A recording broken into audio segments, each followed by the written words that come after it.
Hadirin sidang salat Jumat yang dimuliakan Allah Subhanahu wa taala. Betapa gembiranya hari ini dan 2 hari atau 3 hari setelahnya kita akan mendapati 1 bulan di mana bulan itu adalah bulan yang sangat agung dan mulia. Dan itu ketara di tengah-tengah masyarakat hayalak manusia.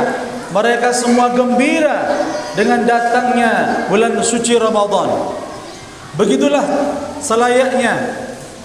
Man fariha bidukhuli Ramadan haramallahu jasadahu 'alan niran.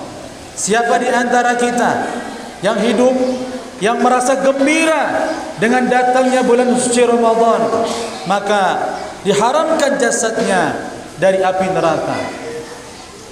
Namun hadirin sidang Jumat yang dimuliakan Allah Subhanahu wa taala, kesenangan kita harus mengantarkan kita menjadi orang-orang yang mengisi di bulan Ramadan. Rasulullah sallallahu alaihi wasallam dahulu ketika akhir Sya'ban beliau menyampaikan, ya ayyuhan nas qad adallakum syahrun azim. Wahai manusia-manusia, akan datang kepada kita 1 bulan yang sangat agung,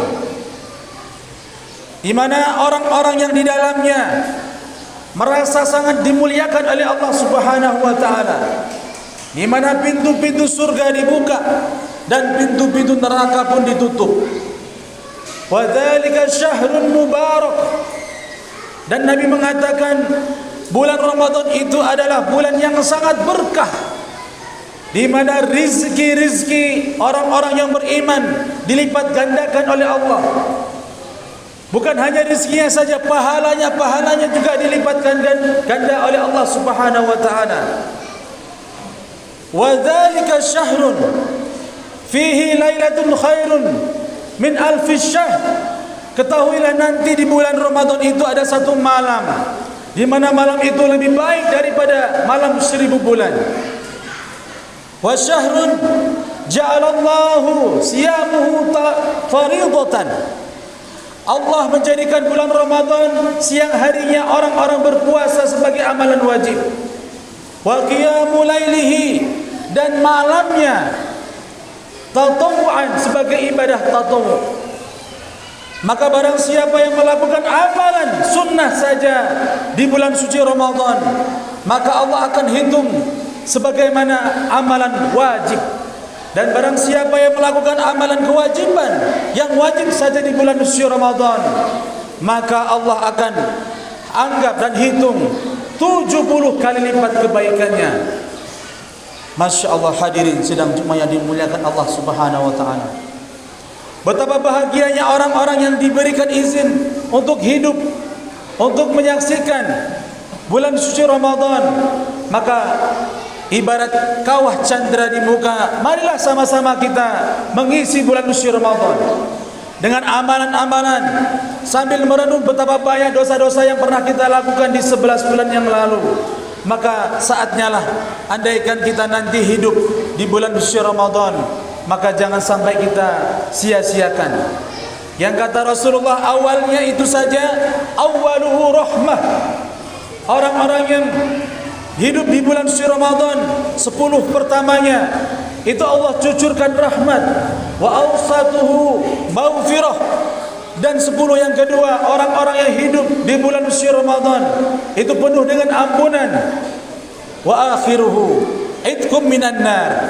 Dan orang-orang yang masih istiqomah ibadah di bulan suci Ramadan 10 terakhir, maka dia akan dijamin oleh Allah Subhanahu wa taala dibebaskan dari api neraka. Masya Allah, hadirin sidang Jumat yang dimuliakan Allah Subhanahu wa taala. Maka Rasulullah sallallahu alaihi wasallam menyampaikan, wa syahrun sabirun. Bulan nanti, bulan suci Ramadan itu adalah bulan kesabaran. Bagi orang-orang yang mampu menahan kesabaran itu, mampu menahan emosi, mampu menahan hawa nafsunya dari hal-hal yang membatalkan puasa, maka kata Nabi SAW, pahalanya adalah surga. Barang siapa yang memberi bukaan kepada orang-orang yang berpuasa, maka baginya pahala yang serupa tanpa dikurangi sedikit pun oleh orang-orang yang melakukan ibadah puasa. Ya Rasulullah, aku tidak memiliki apa-apa makanan yang mewah untuk orang-orang yang berbuka. Maka Rasulullah sallallahu alaihi wasallam, walaupun hanya seteguk air saja kau berikan kepada orang yang berpuasa, maka bagimu adalah pahala yang sangat luar biasa. Idkum minan nar, dibebaskan dari api neraka dan mendapatkan ampunan oleh Allah Subhanahu wa taala, dan mendapatkan jaminan oleh Allah Subhanahu wa taala pahala orang-orang yang berpuasa. Maka jangan sampai kita sia-siakan jamaah kaum muslimin yang dimuliakan Allah Subhanahu wa taala. Naumuhu sedekah. Ada yang mengatakan tidurnya orang yang berpuasa ini adalah, ada yang mengatakan sedekah wa ibadah, dan ibadah.